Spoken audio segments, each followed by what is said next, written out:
Let's make quick comment. नमस्कार, मैं हूँ Rakhi Jain. Let's make quick comment में आपका स्वागत है। देश की सबसे बड़ी मेडिकल प्रवेश परीक्षा नीट यूजी 2026 अब सिर्फ पेपर लीक और परीक्षा रद्द होने का मामला नहीं रह गई है।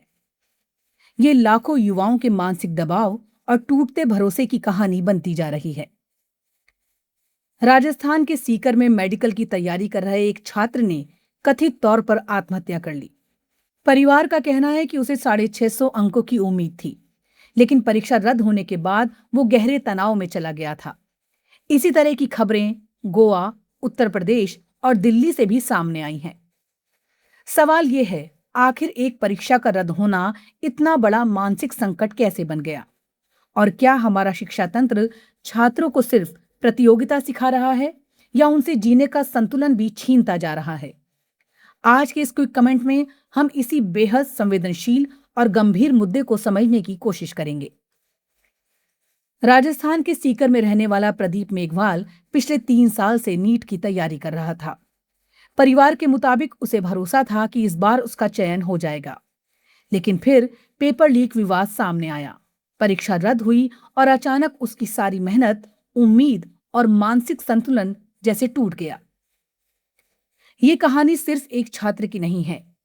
गोवा में 17 साल का एक छात्र, उत्तर प्रदेश में तीसरे प्रयास की तैयारी कर रहा युवक, दिल्ली में नीट की तैयारी कर रही छात्रा, अलग अलग शहर, अलग अलग परिवार, लेकिन दर्द लगभग एक जैसा।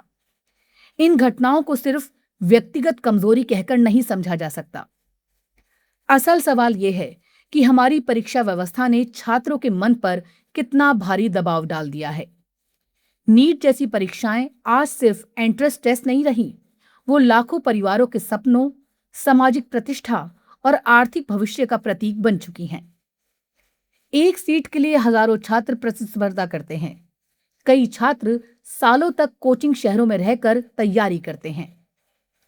परिवार अपनी जमा पूंजी खर्च करते हैं और ऐसे माहौल में परीक्षा सिर्फ परीक्षा नहीं रहती, जीवन का निर्णायक मोड़ बन जाती है। यही कारण है कि जब पेपर लीक होता है या परीक्षा रद्द होती है, तो छात्रों को सिर्फ एक और मौका नहीं दिखता, उन्हें लगता है कि उनकी पूरी मेहनत पर सवाल खड़ा हो गया। सीकर, कोटा, दिल्ली जैसे कोचिंग हब में दबाव और ज्यादा गहरा है। यहाँ छात्र अपने घरों से दूर रहते हैं। दिन का बड़ा हिस्सा पढ़ाई और टेस्ट सीरीज में गुजरता है। धीरे धीरे उनकी पहचान सिर्फ रैंक और स्कोर तक सीमित होने लगती है। और जब सिस्टम पर भरोसा टूटता है, तो कई छात्र खुद को पूरी तरह अकेला महसूस करने लगते हैं। यहीं पर सबसे बड़ी विफलता दिखाई देती है। सिर्फ परीक्षा प्रणाली ही नहीं, बल्कि मानसिक स्वास्थ्य को लेकर हमारी सामाजिक सोच की भी। हम बच्चों से कहते हैं, मेहनत करो, सफल बनो, डॉक्टर बनो, लेकिन बहुत कम लोग ये पूछते हैं, अगर असफलता आए तो उससे कैसे निपटना है? अगर सिस्टम ही अस्थिर हो जाए तो मानसिक संतुलन कैसे बनाए रखना है?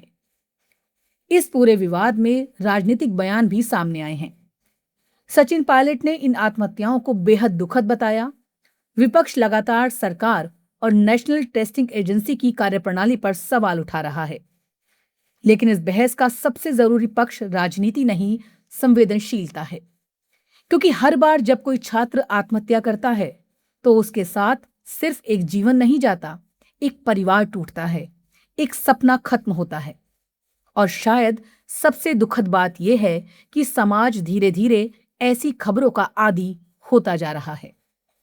हमें यह समझना होगा कि परीक्षा जीवन का हिस्सा है, जीवन खुद नहीं।